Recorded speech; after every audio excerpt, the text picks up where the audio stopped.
Lamine's situation against PSG was complicated and helps explain his dip in performance during the last 30 minutes of the second half. Up until then, he had been outstanding from the very first minutes, showing that Nuno Mendes was not the defender capable of shutting him down.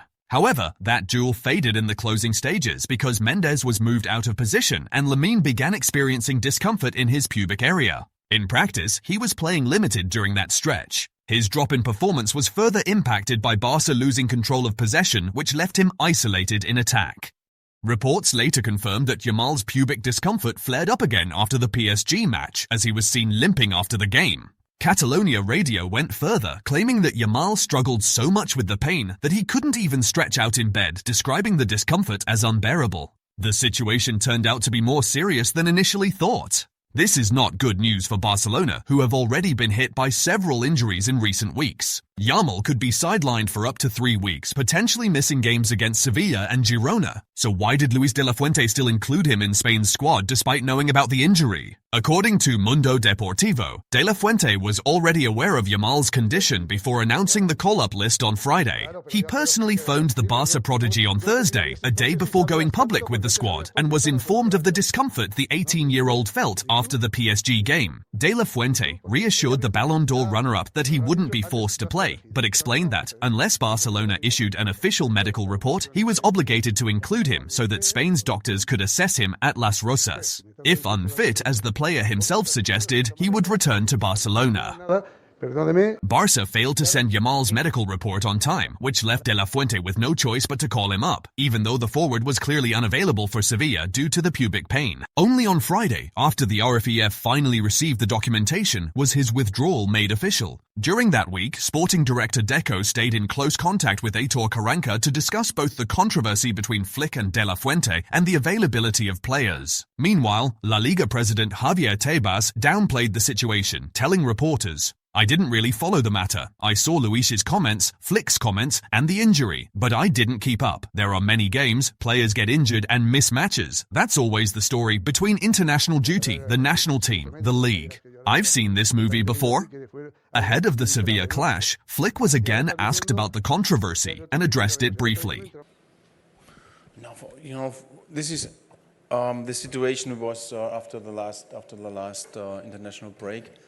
When Lamine came back, it was like that, and I, from my fact side, it's like that I want to protect also my player. I want to support him, and this is what this thing. But it's done now. So a lot of things are happened, and so this is for me really done. I have no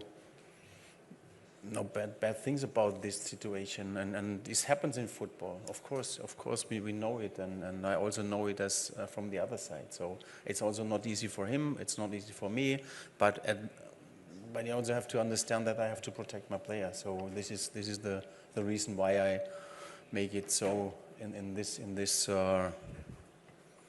situation to go here. Make it a little bit louder than normally I want to do it, but at the end it's done. It's done now. So for me it's over, and now we have to manage it on both sides. So it's like that. Despite all this, according to the latest update from AS journalist Xavi Miguel, Barcelona now have a clear plan for Yamal's return. The idea is for him to play a few minutes against Girona after the international break on October 18th, build rhythm in the Champions League clash with Olympiacos 3 days later, and arrive fully fit for El Clásico on October 26th. Barca already followed a similar protocol with Lamine in the past, but given the recurring nature of the injury, Flick is expected to act with more caution this time. About that, when he had some doubts, we had some doubts that he is not on his highest level, he will never play from the beginning. So it's like that. And today I spoke with him today, and it's much better than before, but it's not good. So this is the situation actually with Lamine.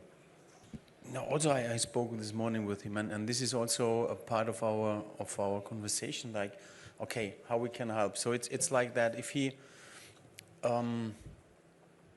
everyone knows the quality of Lamine. It's huge. Okay, but what you said, it's also my responsibility to give him the right load, to give him the right minutes when he come back, and we will do it like this. So if he is not able to, we can also see it on the pitch, okay? And this is also what I want from him. Not only with the ball, it's also about against the ball. This is also what he. Sometimes it's like that. If players don't feel maybe by 100%, they only focus on his strength.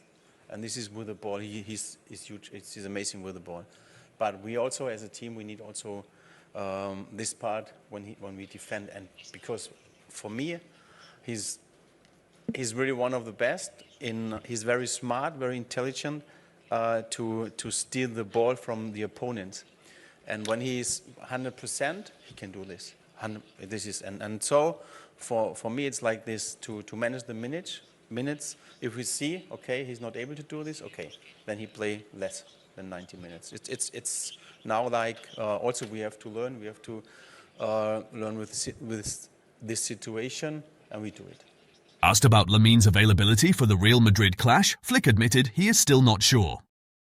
We don't know this yet. Because this injury is not so easy like a muscle. We have this experience with the muscles, the coaches, the therapists, but with this kind of injury, it's not easy to say now, okay, he can play in 2 weeks, in 3 weeks or 4 weeks, or he's able to play at the Clásico. This is not possible. So we have to wait, and how I said before, we have to manage his load. Also, he train